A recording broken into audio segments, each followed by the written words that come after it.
बाबा जी महाराज अगर कोई बात बताते थे या कोई आदेश देते थे तो उनके पीछे कोई न कोई कारण होता था। बाबा जी महाराज के आदेशों की अवज्ञा के कठिन और कभी कभी घातक परिणाम भी हो जाते थे।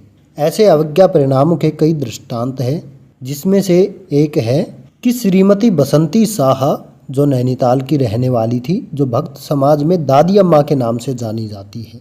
तो श्रीमती बसंती शाह महाराज जी की आज्ञा प्राप्त कर अन्य माइयों के साथ गंगोत्री यमुनोत्री यात्रा को गई थी। जाते वक्त महाराज जी ने उनको सख्त हिदायत दी थी बार बार कि यमुनोत्री मंदिर में रात को न सोना, हनुमान चट्टी में उतर आना।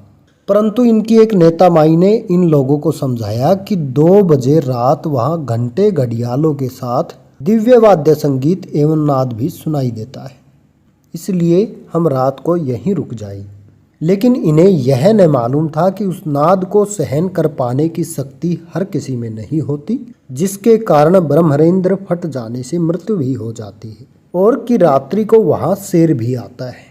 और वो महाराज जी की आज्ञा न मानकर नाद सुनने के लोभ में दादी अम्मा तथा अन्य माइया उस नेता माई के साथ रात को मंदिर में ही रुक गई।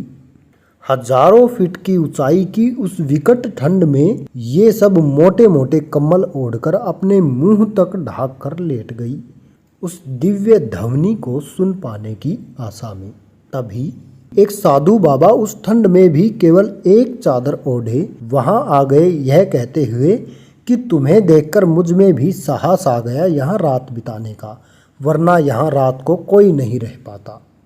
आधी रात बीतने पर इन्हें सचमुच संगीत में गाजे बाजे भी सुनाई देने लगे और घंटे घड़ियाल भी, परंतु साथ में शेर की गुर्राहट के साथ बार बार पूंछ पटकने की आवाज भी।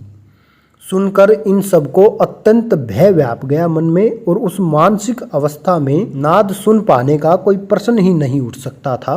राम राम कर रात बिता ये सुबह लौट चली। साधु महाराज का कहीं पता न था, और लौटते वक्त भी उनकी बस गैरसैंण नामक स्थान में एक खड्ड वाले मोड़ पर एक दूसरी बस से पूरी रफ्तार से ऐसी टकराई कि इनके बस की तेल की टंकी फट गई, पर आग नहीं लगने पाई। कुछ को इस टक्कर के कारण चोटें भी आई। किसी तरह ये पुनः कैंची धाम पहुंच गई, और वहां पहुंचने पर महाराज जी को प्रणाम करते ही पहला जो आशीर्वाद मिला वह था बाबा जी की गालियों का अंबार।